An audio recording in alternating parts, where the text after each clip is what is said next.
तर आपण हा तिसऱ्या अध्यायावर थोडंसं काहीतरी रिव्हिजन करून मग पुढे जातोय. आणि मग मला थोडेसे प्रश्न अपेक्षित, आय मीन उत्तरं अपेक्षित आहेत, की मग आपण कनेक्ट होत नाहीये. काय होतंय? हिरा माताजींचं काय होतंय? आवाज येत नाहीये? सगळ्यांना आवाज येत आहे?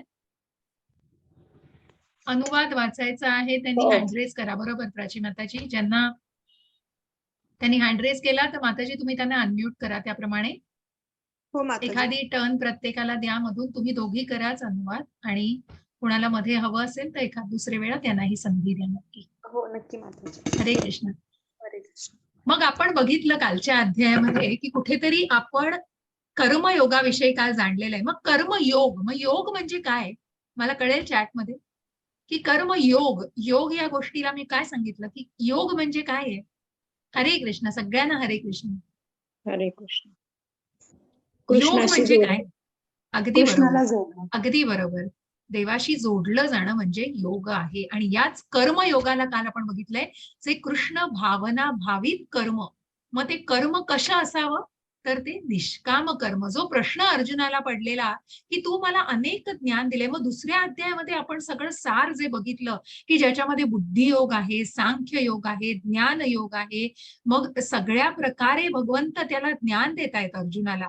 मग प्रत्येक वेळी पहिलं सर्वात महत्वाचं आणि जे गूढ ज्ञान दिलेलं आहे की तू शरीर नाहीस तर आत्मा आहेस. आणि मग आत्मा, एक सेकंद घ्या, मला जरा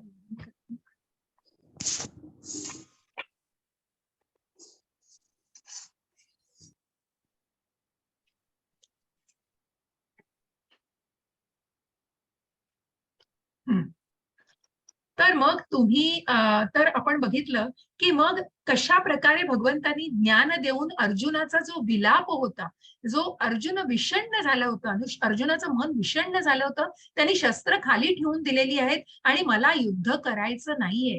पण जी 5 कारणं अर्जुनांनी सांगितली त्या प्रत्येक कारणाला भगवंतांनी एक्सप्लेन केलेलं आहे आणि प्रत्येक कारणाला व्यवस्थितपणे समजावून सांगून की तू जो विचार करतोयस तो नाहीये. आणि म्हणून कुठेतरी ते ज्ञान, मग त्या ज्ञानाला भगवंतांनी जे अर्जुनापर्यंत पोहोचवलेला आहे तो ज्ञानाचा खजिना दुसऱ्या अध्यायापासून भगवंतांनी उघडलेला आहे. आणि अशा या ज्ञानाला घेऊन कुठेतरी ते ज्ञान जेव्हा आचरणात आणलं जाईल की तू जे समजतो आहे, तुझ्या ज्या या भ्रामक कल्पना आहेत त्याच्यामुळे तुझ्या या भावना आहेत आणि तुझ्या मनातली जी करुणा आहे, तर तू शरीर नसून आत्मा आहेस. मग या आत्म्याचा प्रवास ऐकला आपण, या आत्म्याचे गुणधर्म जाणलेले आहेत.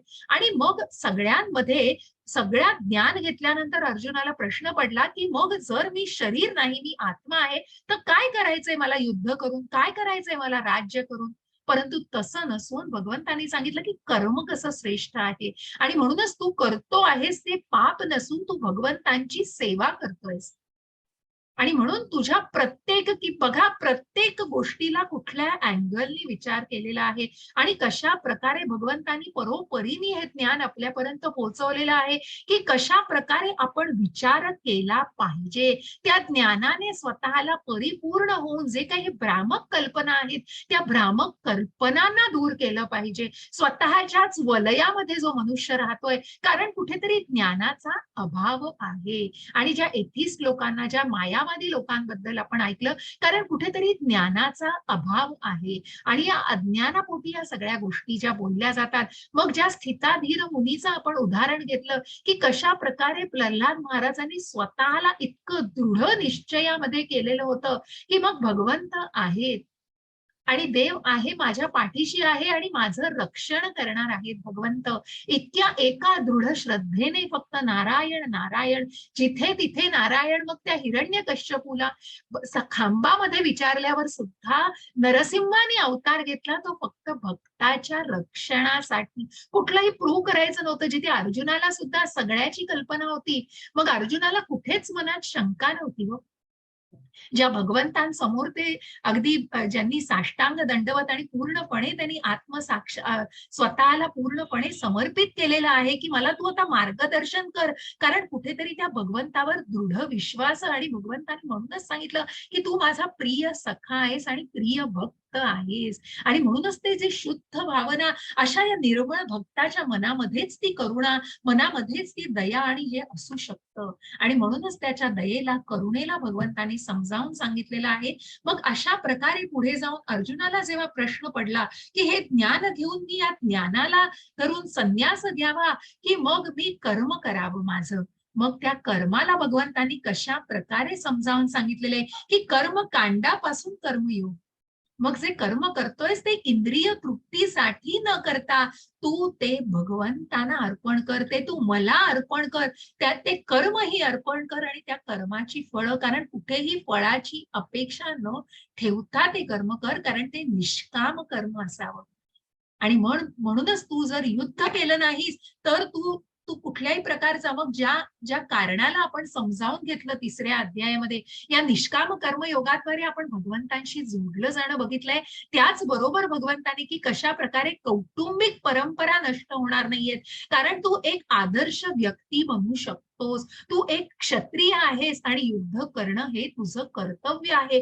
ते जर तू केलं नाहीस तर तू भ्याड धरला जाशील, तू कुठेतरी तुला पळकुटा धरला जाईल. आणि म्हणूनच मग त्याशिवाय एका क्षत्रियाला त्या व्यतिरिक्त दुसरा अपमान नाही, त्याच्यापेक्षा जास्त काय हो, मरणाच्याच यातना मग त्या अपमान सहन करणं. आणि म्हणूनच मग कुठेतरी जेव्हा आपण बघितलं की हे सगळं कळतंय पण वळत नाहीये, मग कशा प्रकारे मनुष्य या वाईट आचरणामध्ये किंवा कुठेतरी दुष्मार्गाला, कुठेतरी दुराचारी मार्गाला का लागतोय इतकं सगळं कळून, कारण कुठेतरी खरं मूळ स्वभाव जो आपण पुढेही जाऊन जाणणार आहोत, ज्या भगवंतांचे, ज्या परमात्म्याचे आपण अंश आहोत, मग ही व्यक्ती कशा प्रकारे या पाप कर्माला कारणीभूत होऊ शकते, कारण मग मनामध्ये वासना. आणि म्हणूनच सर्वात मोठा शत्रू, ज्याप्रमाणे वारेने गर्भ आणि ज्याप्रमाणे धुळीने आरसा आणि अग्नीने दूर, अग्नी हा दुराने आच्छादिलेला असतो, त्याचप्रमाणे हा जो आत्मा आहे, हे जे आपला आत्मा हा मायेने वेढलेला आहे. आणि म्हणूनच कुठेतरी वासनेमध्ये हे जे शरीर आपण बघितलं, मग ज्या 5 क्षेत्रांमध्ये आपण, त्या 5 स्तरांमध्ये आपण बघितलं की कुठेतरी पंचमहाभूतांनी बनलेलं हे पंचमहाभूतांचं शरीर आहे. हे शरीर बाह्य शरीर दिसतंय, मग त्याचं अंतरंग मन आहे, त्याची बुद्धी आहे, त्याचा अहंकार जो खोटा आहे. आणि हे कुठेतरी अंतरंग मन तयार करतंय. आणि त्याच्याही पुढे जाऊन मग कुठेतरी या बुद्धीला, मग त्या आत्म्याला कशा प्रकारे आपण त्या आकृतीने जाण्याचा प्रयत्न केलाय, मग त्या ज्ञानेंद्रियांना कुठेतरी त्या दोऱ्यांनी बांधलेलं आहे. मग या दोऱ्या कसल्या आहेत, तर मनाच्या दोऱ्या आहेत. आणि या दोऱ्या या बुद्धीच्या हातात आहेत. आणि बुद्धी काम करतीये, कधी काम करेल, कारण ती आत्म्याच्या स्वाधीन आहे. पण त्या आत्म्याला जर आध्यात्मिक अन्न दिलं, तो आत्मा निरीक्षण करतोय हो, पण त्या आत्म्याला जाणणं जरुरीचं आहे. मग ज्या शरीराच्याच देहधारी भावनेमध्ये आपण राहिलो आणि या देहाचेच सगळे चोचले पुरवत राहिलो की हा आत्मा अस्तित्वात आहे हेच आपल्याला जाणून घ्यायचंय. आणि कुठेतरी त्या आत्म साक्षात्कारी भावनेमध्ये जेव्हा एखादी व्यक्ती स्वतःला आणू इच्छिते, तेव्हाच ती कुठेतरी आध्यात्मिक मार्गावर उन्नती करण्याचा प्रयत्न करत असते. आणि म्हणूनच या आत्म्याला जाणणं हे गरजेचं आहे. आणि या शत्रूला आपल्याला कुठेतरी ज्या ज्या वासनापोटी, ज्या इच्छेद्वारे, ज्या मनाला आपल्याला कुठेतरी नियंत्रित करायचंय, या मनाला कुठेतरी मार्गदर्शन करायचंय. आणि म्हणूनच त्या मार्गदर्शन करता करताच त्या मनातल्या इच्छा, वासना, कुठेतरी ज्या इंद्रिय विषयांबद्दल वासना आहेत, त्याला कुठेतरी मोडून काढायचं आहे. आणि म्हणून या शत्रूचा कुठेतरी या शस्त्राने, या ज्ञानरूपी शस्त्राने कुठेतरी संहार करायचा आहे. मग आपल्याला पुढे जाऊन आज काय घ्यायचंय, तर ज्ञान घ्यायचंय. हे ज्ञान तर आपण घेतोच आहोत हो. दुसऱ्या अध्यायापासून ज्ञानाचा खजिना, जसं मी म्हटलं की भगवंत देतायत, परंतु त्याच प्रकारे वेगवेगळ्या प्रकारचं, की मग भगवंतांनी त्याच गोष्टीला वेगवेगळ्या माध्यमातून आणि कशा प्रकारे अर्जुनाला समजावलेलं आहे. आणि मग हे ज्ञान आपण, मग या ज्ञानाचा कुठेतरी इतिहास जाणायचा आहे आपल्याला आज.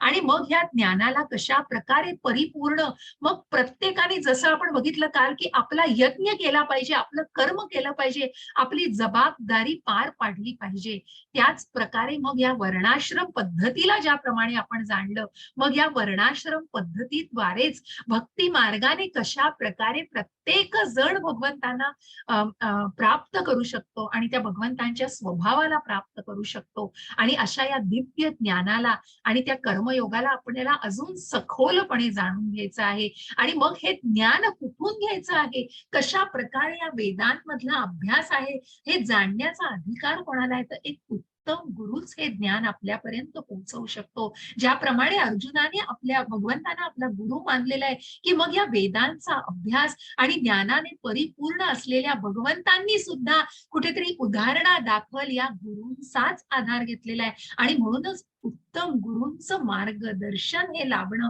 किती गरजेचं आहे आणि किती महत्वाचं आहे हे आपल्याला जाणायचं आहे. आणि म्हणून इथे सुरुवात होतीये, कुठेतरी या ज्ञानाचा इतिहास आपल्याला जाणायचा आहे. मग मला सांगाल कोणीतरी चॅटमध्ये, की कुणाला कल्पना आहे का हो, की ज्यांना माहिती आहे त्यांनी नाही, पण जे नवीन डिव्होटीज आहेत आणि भक्त आहेत, कारण ज्यांना माहिती आहे, वाचन केलं आहे, ते निश्चितच खूप चांगलं आहे. पण मग ह्याचा इतिहास आहे का या ज्ञानाचा? मग ही भगवद्गीता याच्या आधी कुणाला सांगितली गेली होती? कृष्णाने भगवद्गीता, भगवंतांनी भगवद्गीतेचं निश्चितच उपदेश केलेला आहे. मग तो कुणाला केलेला होता? काही कल्पना आहे का? चॅटमध्ये उत्तर देऊ शकता?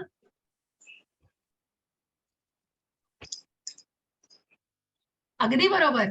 माधवी माताजी, रूपा माताजी, सूर्याला दिलेलं आहे. अगदी बरोबर. JBL म्हणून कोण आहेत? सूर्याला दिलेलं आहे. सूर्य म्हणजेच विवस्वान.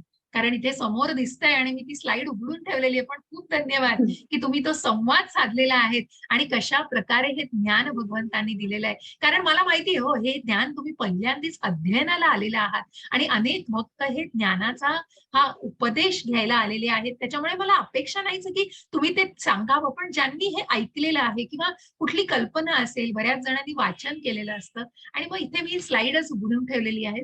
परंतु खूप आनंद आहे की त्याला बघून आणि त्या प्रकारे तुम्ही सांगितलेलं आहे. म्हणून मी श्लोकाने सुरुवात करतेय की भगवद्गीतेचा हा इतिहास आपल्याला कुठेतरी जाणायचा आहे. श्री भगवान वाच इमं विवस्वते योगं प्रोक्तवानहमप्ययम् विवस्वान मनवे प्राह मनुरिक्ष्वाकवे ब्रवीत.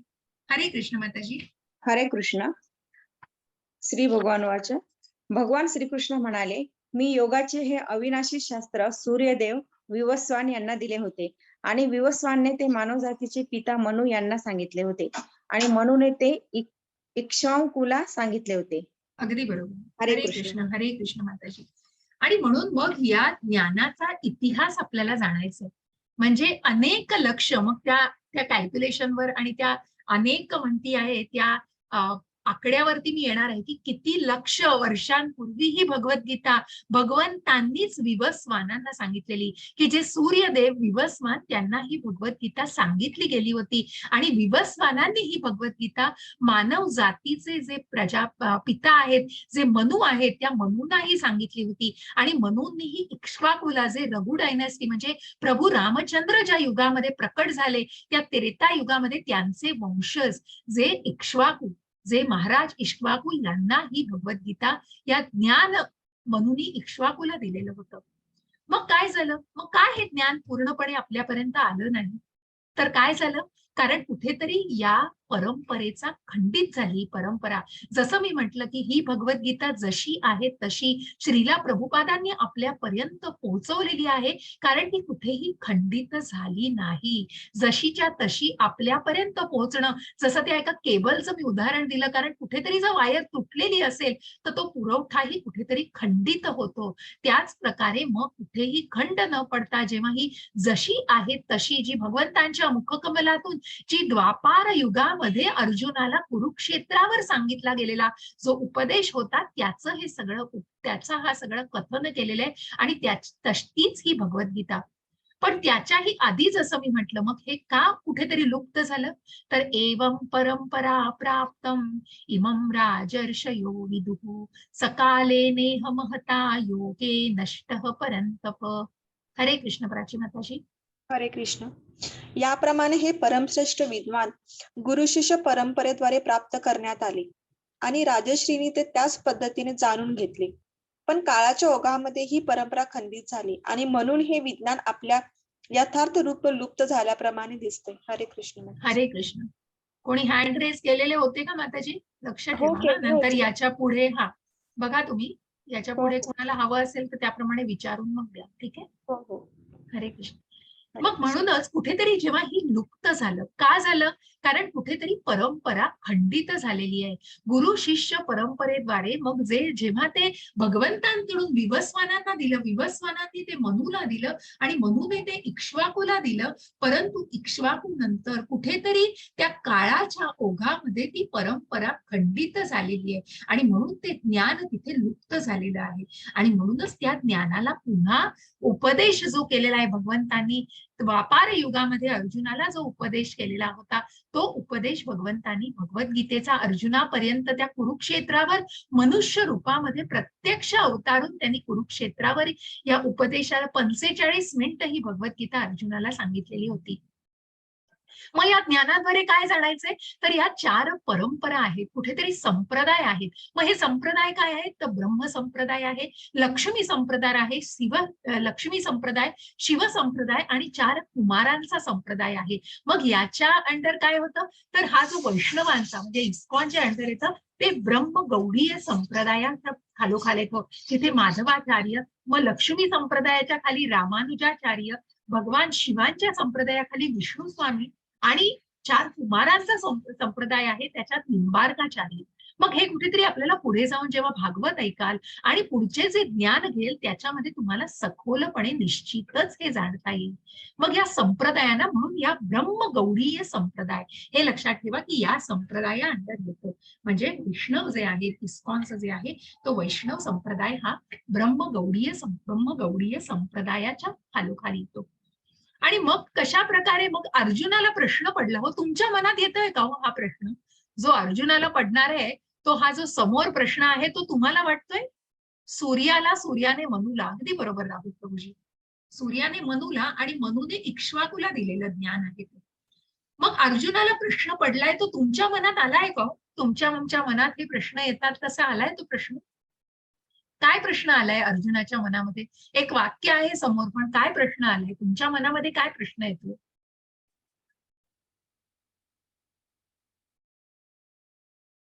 थोडस मला 1 सेकंद, मी जास्त वेळ घेणार नाही, पण प्रयत्न करा चॅटमध्ये उत्तर द्या की तुमच्या मनामध्ये काही प्रश्न येतोय का अशाच प्रकारचा?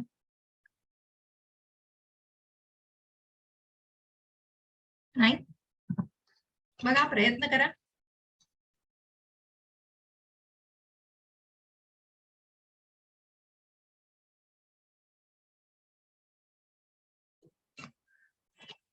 कुणालाच नाही प्रश्न येते मनामध्ये?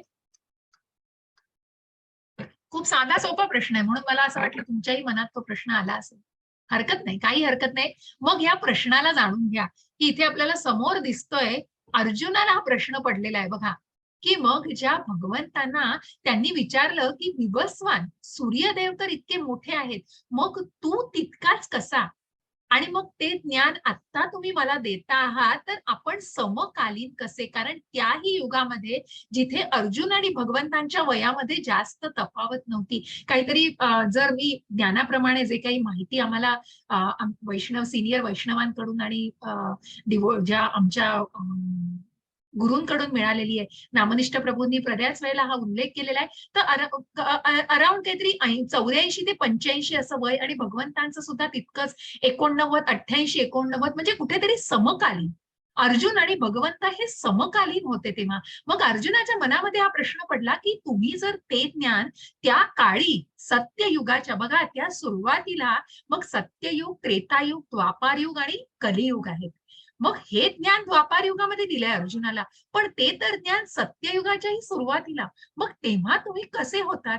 मग तेव्हाही तसे होतात आणि आताही तुम्ही समकालीन कसे आहात? हा प्रश्न अर्जुनाच्या मनात पडलाय. बघा किती नॉर्मल प्रश्न आहे हा.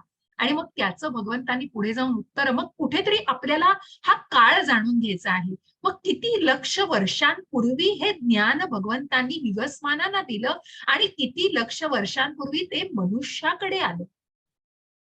म्हणजे तितक्या लक्ष वर्षांपूर्वी मग 120 कोटी लक्ष असे हे जे कॅल्क्युलेशन आहे. मग आपल्याला जाणायचंय काय? तर आपल्याला जाणायचंय ही युग कशी आहे? तर कलियुग आता जे चालू आहे त्याच्या आधीचं जे आहे ते द्वापार युग, त्याच्या आधीचं जे होतं ते त्रेतायुग, त्याच्या आधीचं जे होतं ते सत्ययुग. मग कुठेतरी एक्स म्हणजे कलियुग. 4,32,000 वर्ष इतकी जे कलियुगाचा काळ आहे आणि त्याच्यातली आता 5,117 वर्ष संपलेली आहे. मग या कलियुगाचा एवढा काळ आहे, त्याच्या दुप्पट द्वापार युगाचा की 8,64,000, त्याच्याही दुप्पट म्हणजे 3x. मग 1,00,000 कुठेतरी 296 मिलियन्स एवढं लिहिलेलं आहे, म्हणजे कुठेतरी 12,96,000 आणि त्याच्याही पुढे जाऊन कुठेतरी 18,00,000 म्हणजे त्याच्याही 4x. म्हणजे कुठेतरी हा जो कुठेतरी वैदिक मॅथ्स म्हटलेला आहे त्याला की x, 2x, 3x आणि 4x असं कुठेतरी त्या काळाला जाणायचंय आपल्याला. आणि हे चारही युग एकत्र करून जे येतं ते एक दिव्य युग.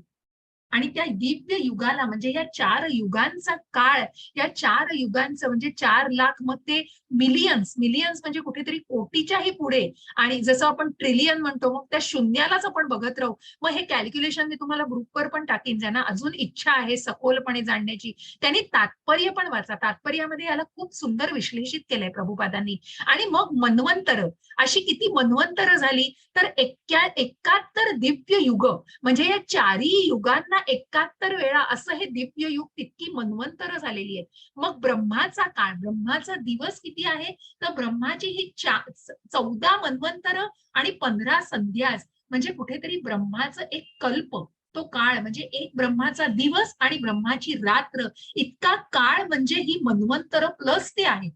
म्हणजे बघा हे कॅल्क्युलेशन कुठेतरी वैदिक मॅथ्स, वैदिक गणित आहे हे सगळं. आणि त्या गणिताद्वारे कुठेतरी आपल्याला जाणायचं आहे की मग ब्रह्मदेवाची 50 वर्ष झालेली आहेत, मग 6 मन्वंतर संपलेली आहेत, 4 युगांची 27 चक्र संपलेली आहेत. मग ही 4 युग कुठली तर सत्ययुग, त्रेतायुग, द्वापार युग. आणि मग गीता जी सांगितली गेली, मग या कलियुगाची फक्त 5,117 वर्ष संपलेली आहेत. पण कुठेतरी मी जेव्हा सांगितलं कलियुगाला एक्स धरलं तर मग याला कुठेतरी 2x, 3x आणि 4x असं मिळून 4 आणि 3, 7 आणि 2, 9 इंटू 4,32,000 इतकी ही वर्ष, इतके लक्ष वर्ष, 3.888 मिलियन इयर्स इतके वर्ष तितकी झालेली आहेत. आणि त्याच्याही पुढे अजून 5,117 प्लस कलियुगाची वर्ष आहेत. म्हणून इथे तुम्हाला दिसतंय की ब्रह्मदेवाचं जीवन हे कुठेतरी या कॅल्क्युलेशन आणि याच्या गुणानुसार अरब इतकं, 155 अरब इतकं वर्ष झालेली आहे. आता हे सगळं खूप आपल्या कळण्याच्या पलीकडे आहे, कारण हे कॅल्क्युलेशन आहे सगळं. मग जाणा इतकंच याच्यातनं की ही युग त्यांचं दिव्य युग आणि त्यांची जी मन्वंतर म्हणजे मनुचे तितके जे काळ झालेला आहे, या सगळ्याला धरून गीता 120 दशलक्ष वर्षांपूर्वी विवस्वानांना सांगितली गेली होती. म्हणजे ती विवस्वानांना सांगितली गेली आणि त्याच्याही पुढे जाऊन ती मनुच्या द्वारे, मनु हा मानव जातीचा पिता, आणि म्हणूनच फक्त त्रेतायुग आणि द्वापार युग जर धरलं तर तेवढी वर्ष म्हणजे काय तर कुठेतरी 216 लक्ष वर्ष, दशलक्ष वर्ष. एवढ्या वर्षांपूर्वी, 200 दशलक्ष वर्षांपूर्वी ही भगवद्गीता मानव जातीला सांगितली गेली. हे सगळं कुठेतरी वैदिक मॅथ्स आहे. आणि त्याला आपण खालीलप्रमाणे मग महाभारताचं शांती पर्व 348.51 मध्ये आपल्याला हा इतिहास मिळू शकेल. मग या शांती पर्वाला जर कोणी रेफर केलं तर तुम्हाला त्याच्यामध्ये कळेल की त्रेतायुगादौ च ततो विवस्वान मनवे ददौ मनुष्य लोक भृत्यर्थ सुतायेक्षावकवे ददौ ईक्ष्वाकुना च कथितो व्याप्य लोकान्वस्थितः. हरे कृष्ण. माताजी वाचणार? हरे कृष्ण. वाचू का? हा वाचा, आत्ता वाचा. मग प्राची माताजी कोणाला संधी द्यायची असेल त्यांना द्या. ठीक आहे, ओके. पुढच्या वेळेला द्या हा प्राची माताजी. हो माताजी. ओके. हरे कृष्ण. हरे कृष्ण. त्रेतायुगाच्या सहस्त्राब्दी प्रारंभी परमात्म्याशी संबंधाचे हे शास्त्र विवस्वानने मनूला दिले होते. मनूने मानव जातीचा पिता असल्याने या पृथ्वीगृहाचा राजा महाराजा इक्ष्वाकू याला दिले. रघुवंशाचे पूर्वज ज्यामध्ये भगवान रामचंद्र प्रकट झाले, म्हणून भगवद्गीता महाराजा इक्ष्वाकूच्या काळापासून मानवी समाजात अस्तित्वात होती. हरे त्रेता कृष्ण.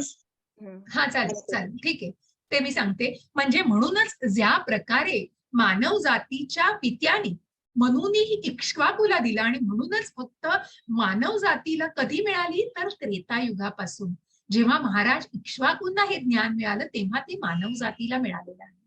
आणि म्हणूनच या मनूनी जेव्हा इक्ष्वाकुला दिलं त्या त्रेतायुगामध्ये जिथे भगवान रामचंद्र प्रकट झालेले होते आणि त्या त्रेतायुगाला आणि त्याच्या पुढचं जे द्वापार युग आहे आणि द्वापार युगाच्या पुढे जे कलियुगाची आता 5117, म्हणून आपण म्हणतो की 5,500 वर्षापूर्वी कृष्णाने अर्जुनाला ही भगवद्गीता सांगितली, जी आपण जी शिकतो आहोत, जी कुरुक्षेत्रावरती सांगितली ती 5,500 वर्ष, कारण 5,117 वर्ष आणि त्याच्या पुढची द्वापार युगातली वर्ष धरून त्या द्वापार युगामध्ये कृष्णांनी ही जी आता जी आपण शिकतो आहोत जशी आहे तशी ते ज्ञान भगवंतांनी दिलेलं आहे. आणि जी सर्वात सुरुवातीला जो इतिहास जाणतो आहोत ती 2 लक्ष वर्षांपूर्वी ही भगवद्गीता भगवंतांनी विवस्वानांना मानव जातीपर्यंत आलेली होती. विवस्वानांना 120 लक्ष वर्षांपूर्वी आणि 120 दशलक्ष रादर आणि 200 लक्ष वर्षांपूर्वी ही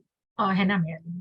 तर कशा प्रकारे मानव जातीपर्यंत हे ज्ञान पोहोचलेलं आहे इतकं फक्त त्याच्यातनं जाणा. मग हा सगळा ब्रह्मदेवाचा एक कल्प, एक सेकंद काय आहे, मग एक मिनिट काय आहे, एक तास काय आहे, एक दिवस आणि एक रात्र हे समच आहेत.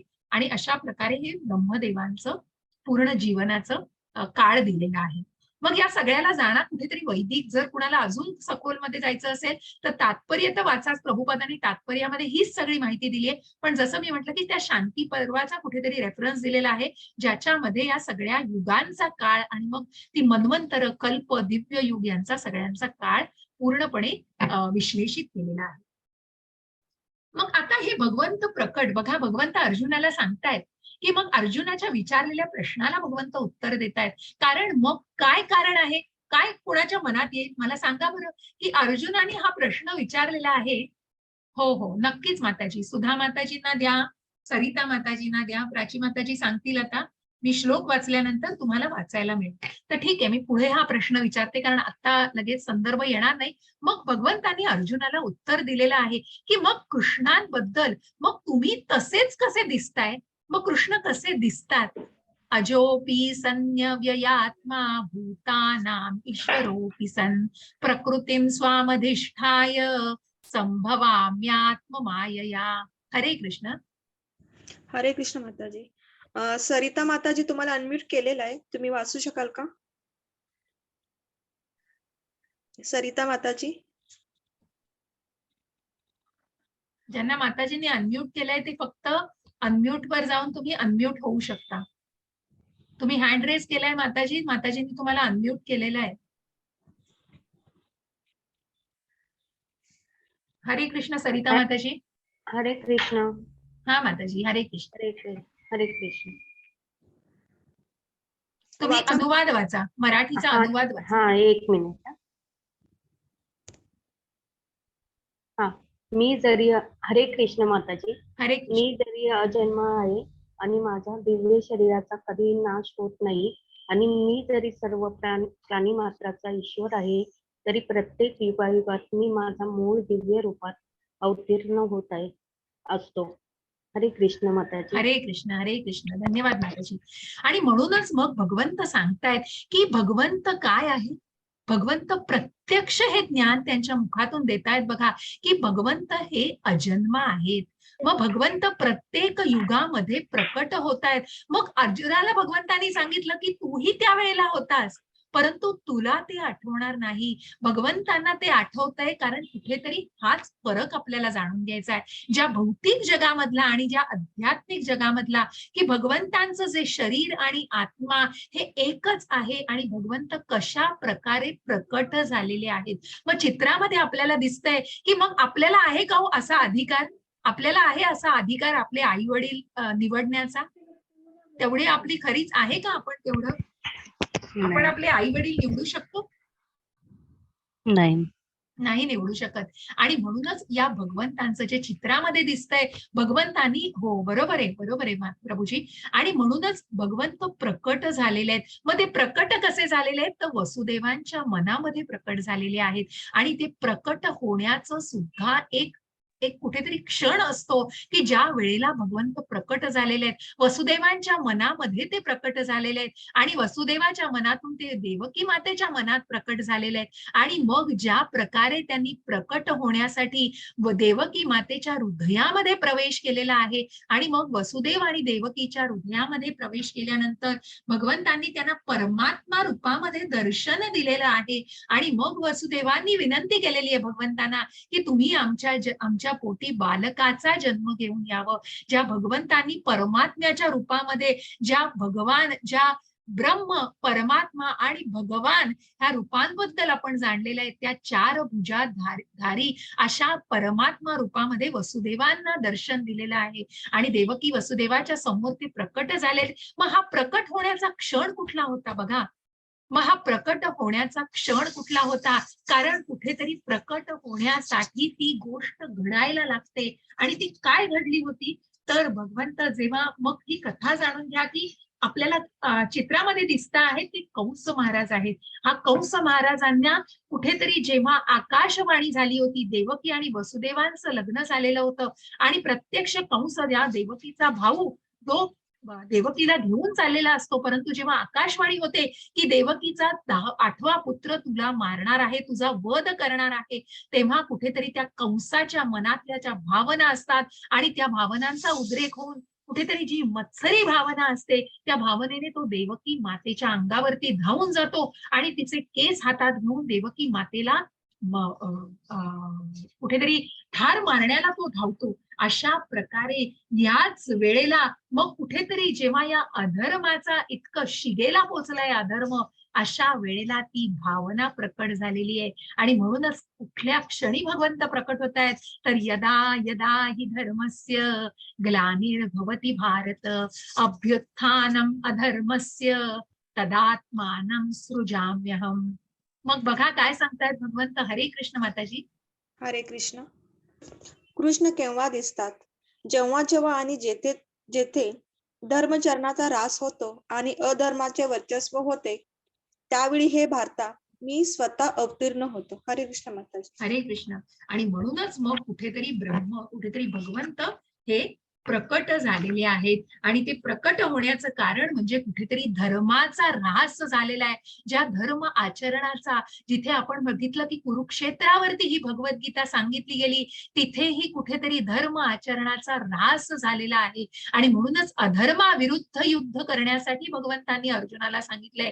आणि म्हणून हे भगवंत प्रकट कसे झालेले आहेत तर त्या कंस महाराजांच्या ज्या वेळेला त्यांनी देवकी मातेला ठार मारण्याचा प्रयत्न केला त्याच वेळेला तिथे भगवंत अवतीर्ण झालेले आहेत आणि मग त्यांनी प्रकट होऊन जेव्हा वसुदेव आणि देवकीला आपलं दर्शन दिलेलं आहे तेव्हा वसुदेवांनी ती विनंती केल्यानंतर भगवंतांनी देवकी मातेच्या पोटी जन्म घेतलेला आहे. अशा प्रकारे ज्यांनी आपले आई वडील निवडलेले आहेत असे हे भगवंत आध्यात्मिक आहेत आणि किती वेगळेपणा आहे हा भगवंतांचा आणि का अवतरित होत आहेत हे आपल्याला या अध्यायामध्ये अगदी व्यवस्थितपणे जाणून घ्यायचं आहे. आणि म्हणूनच भगवंत जे कारणांचे कारण हे परम तत्व जे आहेत हे भगवंत प्रत्यक्ष आहेत आणि प्रकट होण्याचं कारण जाणून भगवंत अजन्म आहेत. या अजन्म असलेल्या भगवंतांना या प्रकट होण्याला आपल्याला जाणायचंय. मग का अवतरित होत आहेत भगवंत?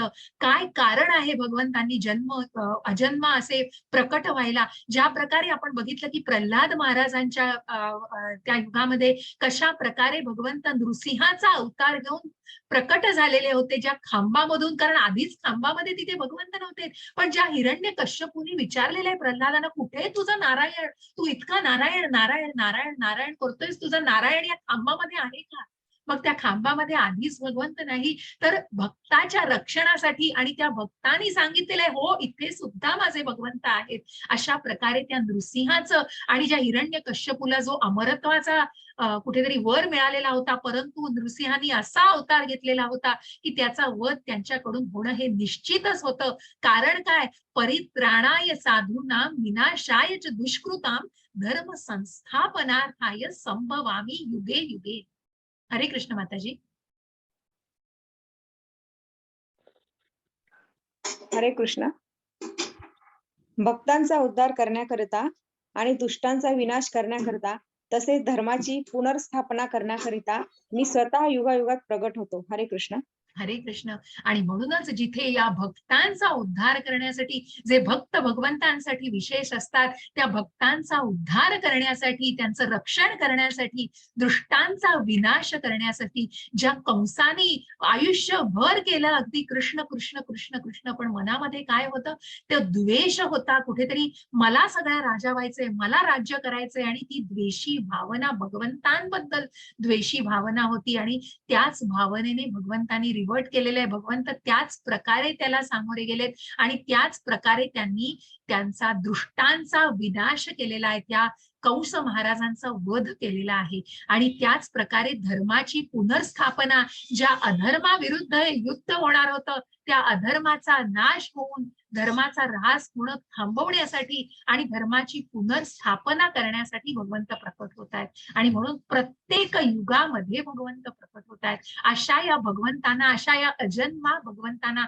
हा खूप सुंदर श्लोक आहे की जे भगवंतांचं अगदी पूर्णपणे प्रकट होण्याचं, की कशा प्रकारे भगवंतांना जाणायचंय, मग कृष्णाला जाणून घेण्याचा फायदा, की मग या कुठल्या युगामध्ये भगवंत कसे प्रकट होतात हे जाणण्यासाठी आपल्याला हा श्लोक अत्यंत सुंदर श्लोक आहे. जन्म कर्म च मे दिव्यम एवं यो वेत्ति तत्वतः त्यक्त्वा देहं पुनर्जन्म नैति मामेति सोऽर्जुन. कोणी 2 जणांनी हात वर केलाय. माताजी, पूनम माताजी आहेत, त्यांना हो. कराल तुम्ही अनम्यूट? हरे नाही, कृष्ण माताजी. सुधा माताजीने केलंय मॅडम. हा, सुधा हरे माताजी. कृष्ण हरे हरे माताजी. कृष्ण, हरे कृष्ण. जो माझ्या जन्माचे आणि कर्माचे दिव्य स्वरूप जाणतो, तो देह त्याग केल्यानंतर या भौतिक जगतात पुन्हा जन्म घेत नाही. तर हे अर्जुना, तो माझ्या शाश्वत धर्माची प्राप्ती करतो.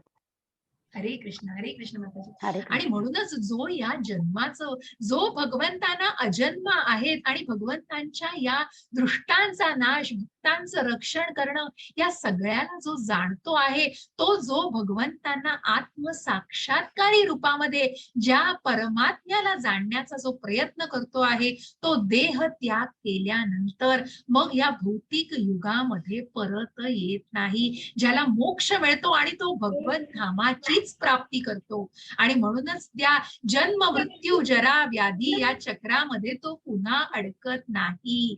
तो भौतिक जगतामध्ये पुन्हा येत नाही. आणि मग अनेक जन्म, हो, जन्म कर्मच मे दिव्यम, मग हे जाणण्यासाठी अनेक जन्म सुद्धा घ्यायला लागतात. कारण मग त्या परम तत्वाला, त्या परमात्म्याला जाणायचं आहे आणि त्या शाश्वत धामाची जर प्राप्ती करायची आहे, तर त्या अजन्मा भगवंतांवर पूर्णपणे श्रद्धा, आणि मग या भक्तीच्या मार्गावरती आपण सुंदर येणार आहोत, ज्याचा आपल्याला नंतर 6व्या अध्यायानंतर अजून सखोल ज्ञान घ्यायचं असेल. ज्या कर्मातून, ज्या ज्ञानातून भगवंत तेच सांगतायत की मग या जन्म कर्म, ज्या भगवंतांच्या जन्माचं आणि कर्माचं हे रहस्य जो जाणतो, तोच आत्मसाक्षात्कारी भावनेमध्ये स्वतःला त्या आध्यात्मिक मार्गावरती उन्नत करू शकतो. ज्या स्थिताधीर मुनींना आपण बघितलं आणि कशा प्रकारे आत्मसाक्षात्कारामध्ये गुढ होणाऱ्या आपल्या श्रीला प्रभुपादांना आपण बघितलेलं आहे. कशा प्रकारे कृष्ण भावनेचा प्रसार प्रत्येकाच्या मनामध्ये निर्माण करण्यासाठी त्यांची जी तगमग होती, ती कुठेतरी कृष्ण भावना, ते कर्म जे होतं ते कृष्ण भावना भावित कर्म होतं, तेच जाणून घ्यायचंय. आणि ज्यांनी भगवंतांना पूर्णपणे जाणलेलं होतं की माझ्या बरोबर फक्त कृष्ण आहेत, आणि या कृष्णांनाच त्यांनी जाणलेलं होतं. मग या कृष्णांना कसं जाणायचंय, तर तो फरक जाणून घ्या. मग कशा प्रकारे भगवंत आणि या भौतिक जगातील आपल्या जीवामध्ये कसा फरक आहे. मग कृष्णाचं रूप हे आध्यात्मिक आहे. जिथे भगवंतांनी सांगितलंय की तू शरीर नाहीयेस, आत्मा आहेस, तिथे आपलं शरीर आणि आत्मा हे वेगवेगळे आहेत. जिथे आध्यात्मिक जे भगवंतांचं शरीर आणि आत्मा हा एकच आहे. आणि भगवंत हे मायेचे नियंत्रक आहेत. ज्या लोभ, मोह आणि माया, याच्यामध्ये लोभ, काम, क्रोध, या सगळ्या ज्या मायेच्या वेष्टनाखाली आपण आहोत, पण त्या सगळ्याचं नियंत्रण कोण करतायत, तो भगवंत करतायत. परंतु भगवंत या सगळ्यापासून कुठेतरी अलिप्त आहेत. सगळ्याची निर्मिती केलेली आहे, या मायेची निर्मिती केलेली आहे, परंतु भगवंतांवर याचा कुठलाही प्रभाव नाही, कारण भगवंत प्रत्यक्ष त्या मायेचे नियंत्रक आहेत. आणि हाच फरक ज्या भौतिक जगातील आणि आध्यात्मिक आध्यात्मिक जगातील या फरकाला आपल्याला जाणून घ्यायचं आहे. आणि म्हणूनच मगच आपण भगवंतांना या अजन्म असलेल्या या प्रकट होण्याच्या भावनेने जाणू शकतो. कारण मग कुठेतरी आपण त्या परमात्म्याला, त्या परम तत्वाला जाणण्याचा प्रयत्न करतोय, त्या परमात्म्याला जाणण्याचा. कारण जेव्हा आपण स्वतःला त्या आत्मिक पातळीवर विचार केला जाईल, जेव्हा स्वतःचा त्या आत्मिक पातळीवर विचार केला जाईल, जेव्हा त्या आत्म्याचं अस्तित्व जाणवेल, तेव्हाच कुठेतरी मग त्या परमात्म्याचा आपण जो अंश आहोत त्या परम तत्वाला निश्चितच जाणण्याचा प्रयत्न केला जाईल. मग कोण जाणू शकतात भगवंतांना? मग कोणाची तेवढी, कोण तितकं सक्षम असू शकतं? मग भगवंताला जाणणं हे सगळ्यांना शक्य नाही. मग पुढे जाऊनही आपण अनेक अध्यायांमध्ये बघणार आहोत. मग कृष्णाला जाणून घेण्यास कोण सक्षम आहे याचं भगवंतांनी खूप सुंदर उदाहरण दिलेलं आहे. वीतराग भय क्रोधा मन्मया मामुपाश्रिताः बहवो ज्ञान तपसा पूता मद्भाव मागताः. आणि त्याच्याच पुढे जाऊन 11वा श्लोकही आपल्याला सांगतोय, ये यथा मां प्रपद्यन्ते तांस्तथैव भजाम्यहम् मम वर्तमानुवर्तन्ते मनुष्यः पार्थ सर्वशः. मग याचा अर्थ 10 आणि 11चा अर्थ हा आहे, जो कोणी वाचू शकेल? हरे कृष्ण माताजी. हरे कृष्ण माता. आसक्ती, भय आणि क्रोध यातून मुक्त झालेले, पूर्णपणे माझ्या स्थित झालेले मत्मरायण आणि माझ्या आश्रित असलेले गत काळातील अनेक मनुष्य माझ्या ज्ञानामुळे शुद्ध झाले आहेत आणि त्या सर्वांना माझ्या दिव्य प्रेमाची प्राप्ती झाली आहे. जे ज्या भावाने मला शरण येतात त्याला अनुरूप असे फळ मी त्यांना देतो. हे पार्थ, सर्वजण माझ्या मार्गाचे सर्व प्रकार अनुसरण करतात. हरे कृष्ण माताजी. हरे कृष्ण, हरे कृष्ण. आणि म्हणूनच कुठेतरी आपण या ज्या चित्रामध्ये बघतोय की वीत राग भय क्रोधा, मग कोणाला माहितीये का चित्रामध्ये कोण आहे? या चित्रामध्ये कोणाला कल्पना आहे कोण आहे चित्रामध्ये?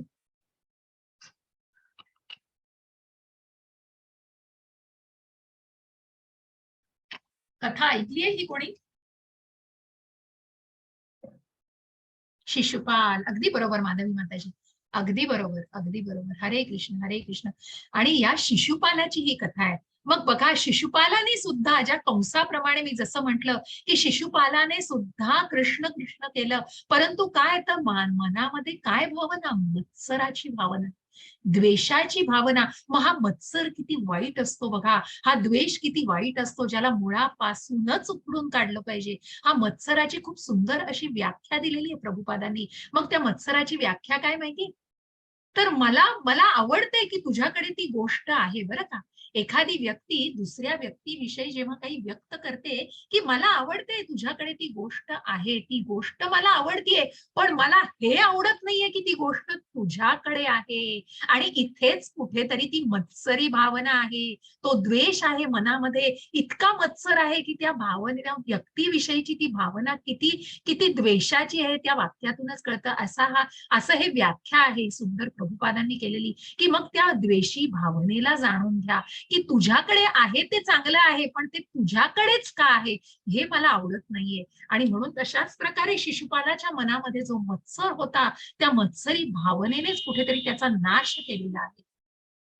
मग या शिशुपालाची कथा अशी आहे की कुठेतरी नातलग होते शिशुपाल भगवंतांचे, त्यांच्या आत्याचा मुलगा, आणि त्यांचा जन्म झाला तेव्हा त्यांना 4 हात होते.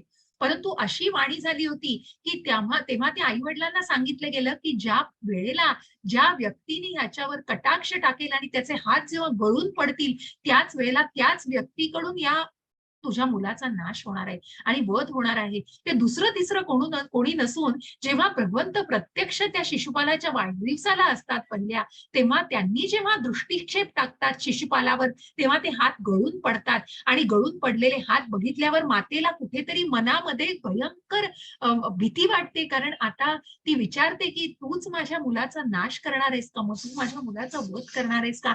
तेव्हा त्या आत्याला ते शब्द देतात. भगवंतांनी तो शब्द दिलेला असतो की त्याचे 100 अपराध मी माफ करीन, पण 101व्या अपराधाला क्षमा नाही. आणि म्हणूनच मग कुठेतरी जेव्हा हा राजसिंह यज्ञ केला जातो, तेव्हा भगवंतांना पूर्णपणे अर्पण केलं जातं. ज्या भगवंतांना त्या यज्ञाचं महात्म्य अर्पण केलं जातं, हे शिशुपालाला कुठेतरी सहन होत नाही, कारण मत्सर असतो मनामध्ये त्यांच्याविषयी आणि म्हणून अपशब्द बोलायला लागतो शिशुपाल. तेव्हा सर्व क्षत्रिय, सर्व राजे तिथले उठून त्याच्यावर धावून जातात, परंतु भगवंत सगळ्यांना शांत करतात. कारण भगवंत म्हणतात इथे हे पवित्र असा यज्ञ चालू आहे, जिथे कुठेही रक्तपात होणार नाही आणि रक्त सांडणार नाही. त्यामुळे सगळ्यांनी शांत व्हा, मी याला बघून घेतो. म्हणून 100 अपशब्द ते शिव्या सगळे ऐकून घेतात, परंतु ज्या वेळेला शिशुपाल 101 अपशब्द उच्चारतो त्या वेळेला भगवंतांचं सुदर्शन चक्र त्याचा शिरच्छेद करतंय. परंतु तुम्ही बघाल या यज्ञाच्या ठिकाणी कुठेही रक्ताचा एक थेंबही दिसणार नाही, कारण त्या यज्ञाच्या ठिकाणी ही गोष्ट घडलेली आहे. आणि म्हणूनच या शिशुपालाला सुद्धा मोक्ष मिळालेला आहे, कारण भगवंतांच्या सुदर्शन चक्रांनी त्याचा शिरच्छेद गेलेला होता. जरी मनामध्ये मत्सरी भावना होती तरीही शेवटी भगवंतांच्या त्या सुदर्शन चक्राच्या स्पर्शाने त्याला मोक्ष मिळालेला आहे. आणि म्हणूनच कुठेतरी या भावनेने ज्या प्रकारे सांगण्याचा यामध्ये मतितार्थ असा आहे की ज्या प्रकारे त्यांनी त्या भावनेने भगवंतांना स्मरण केलेलं होतं, ज्या शत्रू भावनेने, त्याच भावनेने भगवंतांनी त्यांना ती शिक्षा दिलेली आणि त्यांचा नाश केलेला. आणि म्हणूनच भगवंतांना ज्या प्रकारे जसा भाव तसा देव, ज्या प्रकारे तुमच्या मनात भाव आहे तसाच तुम्हाला परमेश्वर, तसाच तुम्हाला भगवंत दिसेल. अशा प्रकारे आपण इथे बघतोय ज्या गोविंदांनी गायींवर इतकं अमाप प्रेम केलेलं आहे, त्या गायींनी सुद्धा भगवंतांवर तितकंच प्रेम केलेलं आहे. आणि असं हे रेसिप्रोकेटिंग, असं हे परिवर्तित होणारं बघा, की ज्या प्रकारे जसं येतंय तसंच ते पुन्हा त्यांना मिळतंय प्रेम. ज्या प्रकारे बलरामांनी जरी मोठे भाऊ होते भगवंतांचे, तरीही त्यांनी भगवंतांची सेवा केलेली आहे, त्याच प्रकारे आपल्या मोठ्या भावाचं, आदर्श मोठ्या भावाची सुद्धा भगवंतांनी सेवा केलेली आहे. आणि म्हणून जसा भाव तसा देव, भगवंत त्याचप्रमाणे आपल्याला दिसतात, आपल्याला प्राप्त होतात. मनामध्ये ती भावना असणं, भगवंतांना जाणणं, मग कुठेतरी ती श्रद्धा, कुठेतरी ती ओढ, हे अत्यंत महत्वाचं आहे. पुढे जाऊन आपण हे टप्पेही बघणार आहोत, भक्तीचे 9 टप्पे आपण बघणार आहोत. पण प्रत्येक वेळेला मी आवर्जून सांगेन की तो पहिला टप्पा हा श्रद्धा असतो. आणि कुठेतरी मनामध्ये श्रद्धा असली तर त्याच प्रकारे देव आपल्याला भेटतो. आणि म्हणून ही श्रद्धा अत्यंत महत्वाची आहे. म्हणून जो भगवंतांचा मत्सर करत नाही, पुढे जाऊन 18व्या अध्यायात आपल्याला बघायचंय की हे ज्ञान भगवंत म्हणतात सगळ्यांना द्या, परंतु जे भगवंतांचा मत्सर करतायत त्यांना हे ज्ञान कधीच देऊ नका.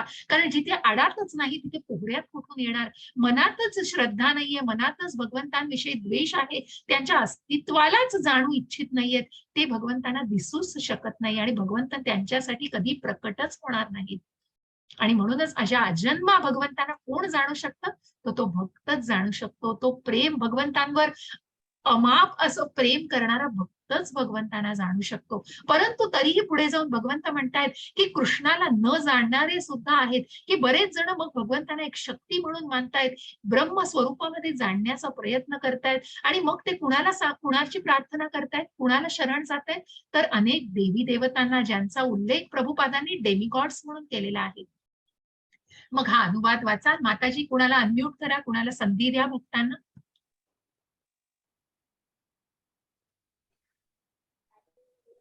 सरिता माताजीने केले. हरे कृष्ण माताजी. हरे कृष्ण माताजी. मनुष्य या जगात सकाम कर्मामध्ये सिद्धीच्या इच्छा करतात आणि म्हणून हे देवतांची आराधना करतात. अर्थात मनुष्यांना या जगात सकाम कर्मापासून त्वरित फलप्राप्ती होते. हरे कृष्ण माताजी. हरे कृष्ण.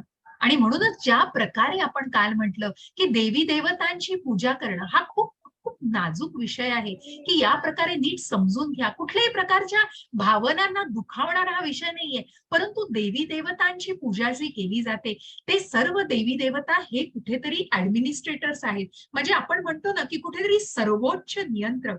ज्या प्रकारे आपण काल जाणलं की जे यज्ञ विष्णूला अर्पण केली जातात, ज्या महातत्वाला आपण जाणलेले की सर्व यज्ञांना जे अर्पण केलं जातं, आहुती दिली जाते, ती विष्णू पर्यंत पोहोचतीये. आणि म्हणूनच जरी सगळ्या देवी देवतांची प्रार्थना केली तरीही ती फक्त सकाम कर्मासाठी, की मला हे हवंय, मला प्रमोशन हवंय, मला हे घर मिळवायचंय, मला हे मिळवायचंय, मला ते मिळवायचंय. मग धनसंपत्ती मिळवण्यासाठी लक्ष्मीची पूजा केली जाते, बुद्धीला मिळवण्यासाठी गणपती बाप्पांची पूजा केली जाते, अनेक वेगवेगळ्या शक्तीसाठी दुर्गेची पूजा केली जाते, वरुण राजाची पर्जन्यासाठी पूजा केली जाते. मग अशा प्रकारे एक ना अनेक देवी देवतांच्या पूजा या केल्या जातात.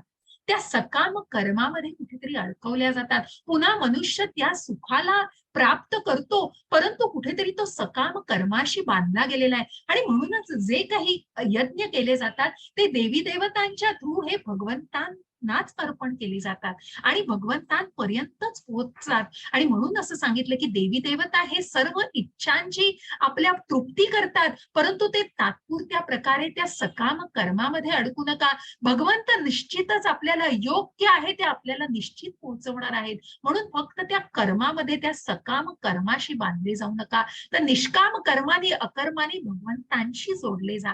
कृष्णाची भक्ती आपल्या भक्तीमध्ये ऍड करा. आणि म्हणून ज्या निष्ठेने तुम्ही देवदेवतांची पूजा करताय ती निष्ठा दृढ होण्यासाठी भगवंतांची पूजा अर्चा करणं आणि भगवंतांना जाणणं हे निश्चितच आवश्यक आहे. आणि म्हणूनच त्या आत्मसाक्षात्कारी भावनेमध्ये, त्या भक्तीमध्ये स्वतःला लीन करणं निश्चितच आवश्यक आहे. कुठेतरी सर्वोच्च नियंत्रक ज्या विष्णूंचे अवतार आपण जाणलेले आहेत, दशावतार, त्या विष्णूंचं महातत्व कुठेतरी आपल्याला पुढे जाऊन निश्चित त्या गोलोकाला, आणि जे गोलोकाचं धाम मी म्हणतेय की या स्वर्ग लोकाच्या पलीकडे सुद्धा हे भगवंतांचं धाम आहे. त्या भगवत धामाना ज्यांना पोहोचायचंय त्यांनी निश्चितच कृष्णांना जाणलं पाहिजे.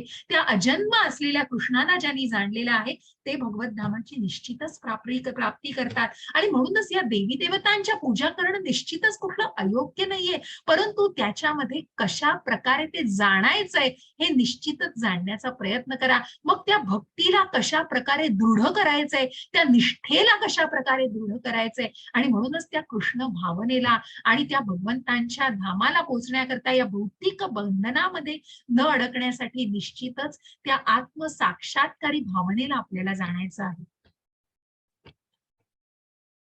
चातुर्वर्ण्यं मया सृष्टं गुणकर्म विभागशः तस्य कर्तारमपि मां विद्य कर्तारमप्ययम्. मग भगवंतांनी सांगितलं की यासाठी तुम्ही अगदी प्रत्येक वेळेला मग तुम्ही कशा प्रकारे भगवंतांना प्रार्थना करू शकता, भगवत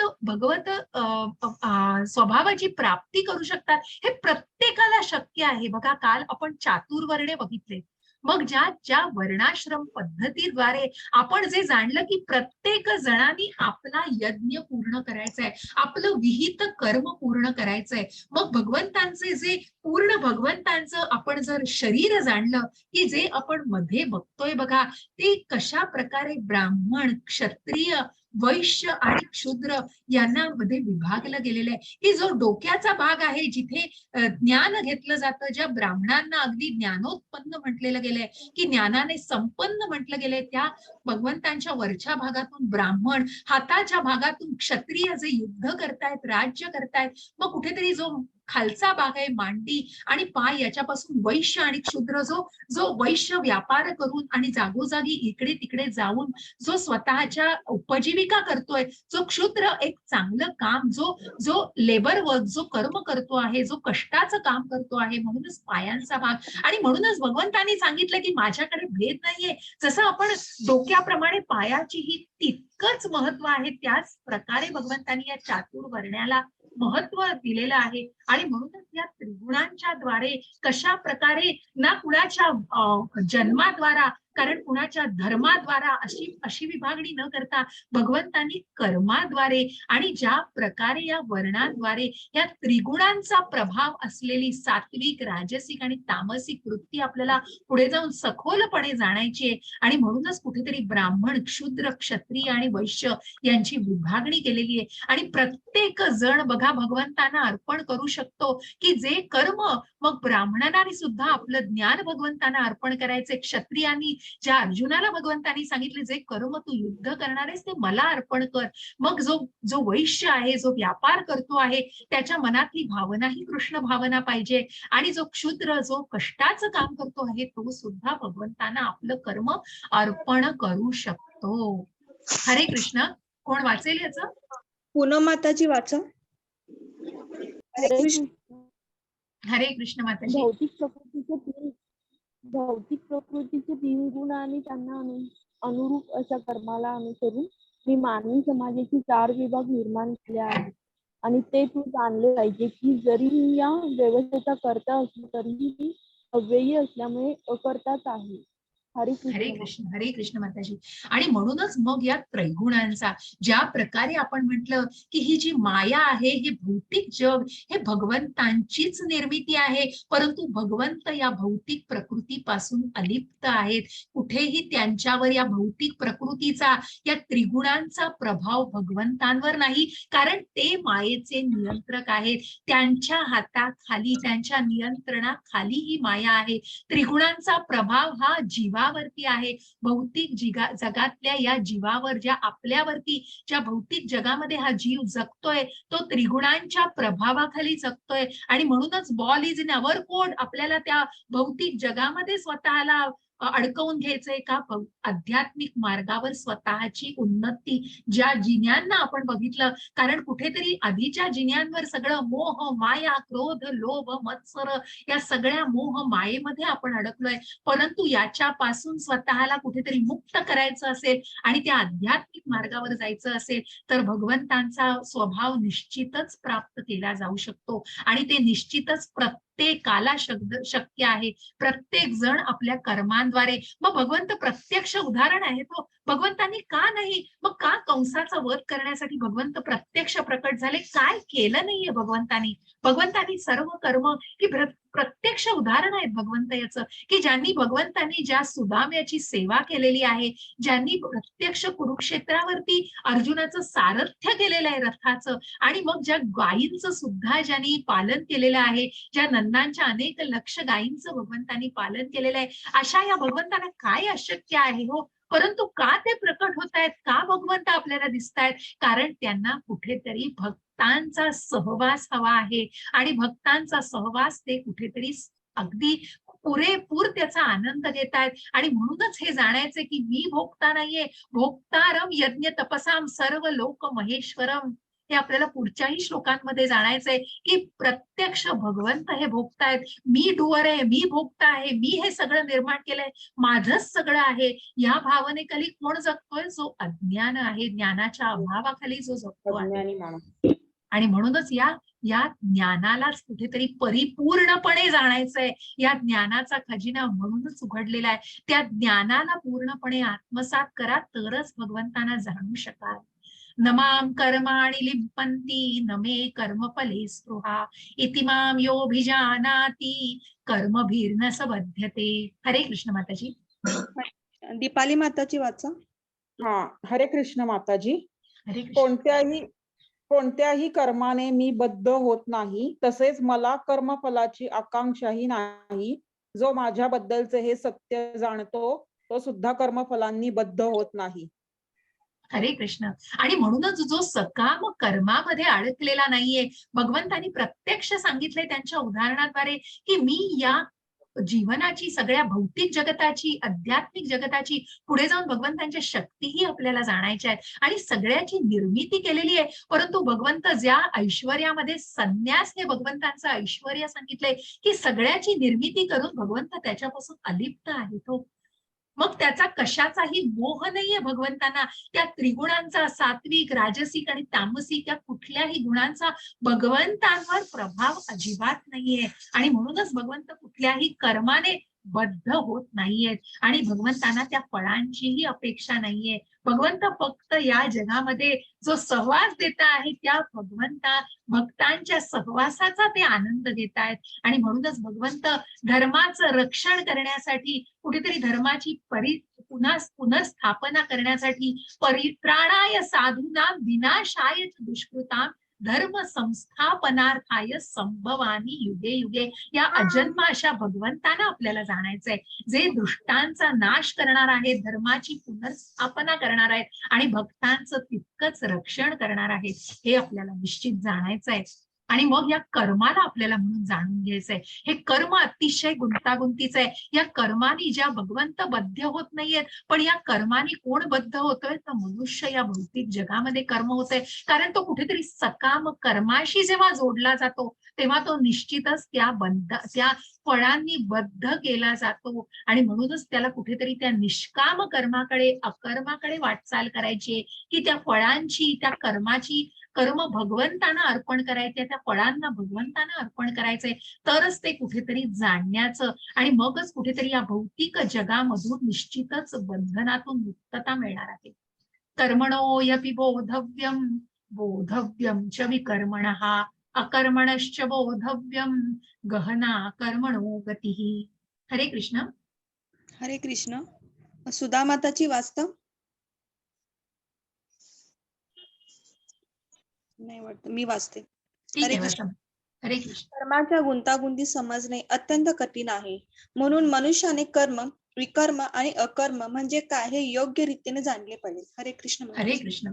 आणि म्हणूनच या कर्माची गुंतागुंत बघा, जसं मी म्हटलं की पुढे जाऊनही आपल्याला भागवतामध्ये आजही सांगितलेलं माताजींनी, ऐश्वर्या माताजींचं कोणी जर भागवत ऐकत असेल तर प्रत्येक वेळी भागवतामध्ये सुद्धा याचा उल्लेख केला जातो की कशा प्रकारे, मग भगवद्गीतेमध्ये तर त्याचं आहेच सगळं दिलेलं विश्लेषण, परंतु कर्माने कसा मनुष्य बांधला जातो आणि म्हणूनच हे कर्म कसं तात्पुरतं आहे. म्हणून गीतेचे 5 विषयांपैकी तुम्ही जाणलं असेल तर ईश्वर, जीव, प्रकृती आणि काळ हे कुठेतरी कायम स्वरूपी आहेत, पण कर्म बदलतंय आणि या कर्मालाच मनुष्याला जाणायचंय. या कर्माला जाणलं तरच तो कुठेतरी स्वतःला जपू शकतो. आणि म्हणून या कर्माला कशा प्रकारे जाणायचंय तर त्याची व्याख्या जाणून घ्या. मग या कर्माला जाणताना मी समजावते तुम्हाला. मग हे कर्म जे सकाम कर्मांमध्ये अडकलेलं आहे बघा, जरी ते पुण्य कर्म केलं तरी कर्मी कोण असतात? वेदांचं पालन करतात, धार्मिक गोष्टींचंही पालन करतात, स्वर्गाची प्राप्ती करतात, परंतु ते कुठेतरी अखेरीस मृत्यू लोकाकडेच परत जातात. कारण ते सकाम कर्मामध्ये त्या भौतिक जगताशी बांधले गेलेले आहेत. आणि कुठेतरी पुण्याचं काम केलं तरीही ते कुठेतरी कर्मी हे कुठेतरी त्या बंधनांमध्ये बांधले जातात आणि म्हणून पुन्हा उठून त्या मृत्यू लोकांमध्येच त्यांना प्रवेश मिळतो. पण त्याच्याही नंतर पुढे जाऊन जे विरुद्ध काम करतायत, मग जिथे सिग्नल लावलेला आहे त्या सिग्नलला तोडून जे पुढे जात आहेत, नो पार्किंग म्हटलंय तिथेच गाडी पार्क केली जाते, पुढे शाळा आहे, हॉस्पिटल आहे, हॉर्न वाजवू नका म्हटला तिथेच हॉर्न वाजवला जातो, ते कोण हो? ते विकर्मी जे कर्माच्या विरुद्ध जात आहेत, नियमांच्या विरुद्ध कर्म करतायत. मग कोण दिसतायत आपल्याला विकर्मी? जे आपण सकाम कर्मातले अडकलेले कर्मी बघितले. आणि मग विकर्मी काय? तर वेदांचं पालनही करत नाहीत, खालच्या प्रजातींमध्ये जे जन्म घेतात आणि निश्चितच त्यांना नरक यातनाच भोगायला लागतात. साधू संतांना जे अमान्य आहेत तेच ते कुठेतरी मग मीठ खाऊ नका, मांसाहार करू नका, कारण कुठेतरी मनातली करुणा मेलेली असते. त्या मनातली करुणा का मेलेली असते? कारण कुठेतरी दुसऱ्या जीवाला स्वतःच्या सुखासाठी तो मनुष्य भोगत असतो आणि मनुष्य मांसाहार करत असतो. आणि म्हणूनच या प्रकारे ते केलेलं हे विकर्म मानलं जातं. आणि म्हणूनच तिथे कुठेतरी कर्माच्या विरुद्ध, म्हणजे सकाम कर्माच्या सुद्धा विरुद्ध, नियमांच्या विरुद्ध जाऊन जे केलं जातं ते विकर्म. आणि जे अकर्म, मग त्या सकाम कर्मातून पुढे जाऊन जे आपण भगवंत म्हणतायत की ज्या अर्जुनाला भगवंतांनी जी श्रेष्ठता सांगितली कर्माची, ती कुठेतरी निष्काम कर्म, माझ्या फळांची अपेक्षा न ठेवता कृष्णाच्या भक्ती सेवेच्या व्यासपीठावर जे आलेले आहेत आणि फलदायी क्रिया जे जाणतात की हे फळ जर मी ज्याची अपेक्षा केली तर मी निश्चित पुन्हा या जगामध्ये अडकला जाईन आणि पुन्हा या बंधनामध्ये अडकून मला पुन्हा या भौतिक जगतामध्येच प्रवेश मिळेल, ज्या पुनर्जन्माची जे जाणतात ते निश्चितच त्या अकर्मी भावनेकडे, त्या फळांची अपेक्षा न करता ते कर्म करतात. आणि म्हणूनच ते अकर्मी, ज्या नारद मुनींचं उदाहरण दिलेलं आहे, ज्या अकर्मींचं, ज्यांनी ध्रुव महाराजांना, प्रल्हाद महाराजांना कुठेतरी ज्ञान दिलेलं आहे आणि त्यांना भगवंतांची प्रार्थना करण्याचे कुठेतरी मंत्र दिलेत आणि ज्ञान दिलेलं आहे, अशा या अकर्मी व्यक्तीला जाणणं की ज्या भगवंतांना जाणलेलं आहे, मग ही शेवटची स्लाइड आहे आणि मग मग कशा प्रकारे या कर्माची गुंतागुंत आपल्याला खूप जाणणं हे आवश्यक आहे आणि म्हणूनच या कर्माला जाणणं, हे कर्म कशा प्रकारे त्या गोष्टीला अडकू शकतं बघा, याच्या अनेक कथा आहेत. मी तुम्हाला उद्या ती कथा निश्चित सुरुवातीला सांगेन. मुद्दाम उद्याच्या रिव्हिजनसाठी मी ती कथा ठेवते, कारण 4:35 झालेले आहेत. परंतु निश्चितच आपण हा अध्याय आता पूर्ण करतोय 5 मिनिटात. मी कुठेही धावत नाहीये, पण आपण योग्य वेळेमध्ये ते पूर्ण करणं सुद्धा मला पटतंय आणि नंतर आपण 5-10 मिनिटं निश्चित प्रश्नोत्तरांना घेऊ. तद्विद्धि प्रणिपातेन परिप्रश्नेन सेवया उपदेक्षन्ति ते ज्ञानं ज्ञानिस्तत्त्वदर्शिनः. हरे कृष्ण. स्वाती माताजी वाचा तुम्ही. हरे कृष्णा. आध्यात्मिक गुरूंकडे जाऊन तत्व जाणण्याचा प्रयत्न कर. नम्रपणे त्यांना प्रश्न विचार आणि त्यांची सेवा कर. आत्मसाक्षात्कारी व्यक्ती तुला ज्ञान प्रदान करू शकतात, कारण त्यांनी तत्व जाणलेले असते. हरे कृष्ण माताजी. हरे कृष्ण. मग ज्या प्रकारे भगवंत इथे सांगतायत की ज्यांनी हे फलदायी क्रिया जे जाणतात, मग जे सकाम कर्मामध्ये न अडकता जे निष्काम कर्माकडे जात आहेत, कारण त्यांनी कुठेतरी ते ज्ञान घेतलेलं आहे आणि त्यांनी ते तत्व जाणण्याचा प्रयत्न केलेला आहे. मग हे तत्व कुठून जाणलं जातं? तर प्रत्यक्ष भगवंतांनी उदाहरणासह सांगितलंय की ज्या सांदीपनी ऋषींच्या आश्रमात ज्यांनी गुरूंची व्याख्या सांगितली आहे की सांदीपनी ऋषी हे त्यांचे गुरु होते आणि त्यांनी त्यांच्याकडून सुद्धा प्रत्यक्ष भगवंत असून सुद्धा जेव्हा ते मनुष्य रूपामध्ये प्रकट आणि जेव्हा त्यांनी प्रकट झाले होते, तेव्हा त्याही वेळेला त्यांनी भगवंतांनी सुद्धा गुरूंचं कुठेतरी उदाहरणादाखल स्वतः गुरूंकडून ते तत्व जाणून घेतलेलं आहे आणि म्हणूनच अध्यात्मिक गुरुची महती सांगितलेली आहे. नम्रपणे त्यांना प्रश्न विचार. हे ज्ञान तुम्ही कोणाकडून घेऊ शकता? मग हे कुठेतरी प्रत्येकाला टपकून पडणार नाही हो. कुठेतरी तुम्ही ते ज्ञान घेण्याची आवश्यकता आहे. जसं आपण कालच्या अध्यायामध्ये म्हटलं की मग कुठेतरी तुम्ही जेव्हा उदास होता, निराश होता, तेव्हा जसं तुम्ही मार्गदर्शन घेण्याची कोणाकडून तुम्हाला इच्छा असते, मग ते मार्गदर्शन कोणाकडून घ्याल? तर एका ज्ञानी व्यक्तीकडून घ्याल, ज्यांना त्याचं ज्ञान आहे. का ते श्रेष्ठ आहेत? कारण कुठेतरी अनुभवाने, ज्ञानाने ती व्यक्ती श्रेष्ठ आहे आणि म्हणूनच त्या आध्यात्मिक गुरुची मती जाणा. त्या आध्यात्मिक गुरुकडूनच हे ज्ञान, हे तत्व तुम्ही जाणू शकता आणि म्हणून आत्मसाक्षात्काराकडे वळू शकता.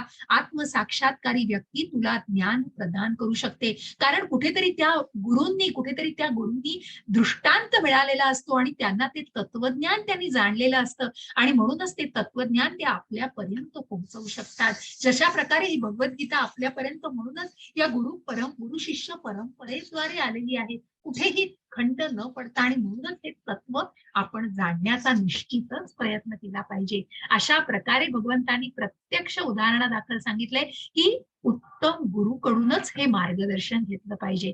इति चतुर्थोध्याय समाप्तः.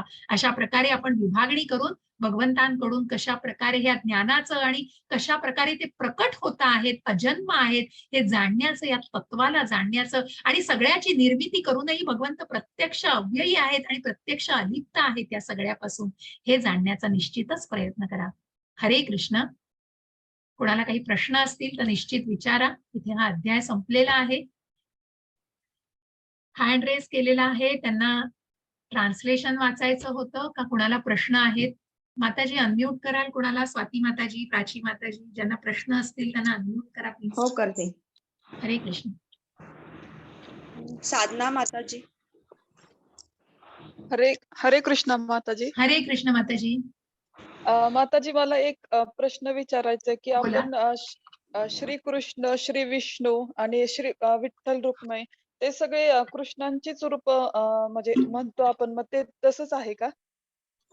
माताजी कसं आहे, आता ह्या भगवद्गीतेमध्ये आपण जे जाणतोय, मग कुठेतरी मी फक्त यालाच, मग बाकी जे ज्ञान आहे ना, हो विठ्ठल आणि आपण या सगळ्यामध्ये भगवंतांना की भगवंतांचाच अवतार आहे ते, परंतु याचं ज्ञान कुठे इथे नाहीये. त्याच्यामुळे इथे फक्त भगवद्गीतेशी जे निगडीत आहे, मग विष्णू तत्व निश्चित तुम्हाला सांगायचंय. 17व्या अध्यायामध्ये तुम्हाला महाविष्णूचं तत्व, पुढे जाऊन आपल्याला गोलोकाचं ज्ञान घ्यायचंय की हे विष्णूचंच रूप. प्रत्यक्ष काल आपण कालच्याही अध्यायात बघितलं की हे विष्णूचंच रूप, पण कुठेतरी या कृष्ण रूपाला, ज्या कृष्णांनी द्वापार युगामध्ये ही भगवद्गीता जी वर्णिलेली आहे आणि हे जे ज्ञानाचा उपदेश केलेला आहे त्या कृष्णाची कुठेतरी हे कृष्ण भावना भावित कर्म म्हणून या कृष्ण भावनेला इथे जास्त महती दिलेली आहे. आणि हे निश्चितच विष्णूचंच रूप आहे. ज्या विष्णूंचा हा जन्म आहे, विष्णूंचाच हा प्रकट झालेला भाव आहे आणि विष्णूच या रूपामध्ये प्रकट झालेले आहे. त्या महाविष्णूच्या त्या क्षीरोदकशाही आणि गर्भोदकशाही विष्णूला पुढे जाऊन मी निश्चित तुमच्यापर्यंत आणणार आहे. त्याचं विश्लेषण आणि माहिती तुम्हाला मिळणार आहे. हरे कृष्ण माताजी. हरे कृष्ण. अजून कोणाला प्रश्न आहेत काही? शेळके माताजी. रेकॉर्डिंग थांबवते. शेळके माताजी.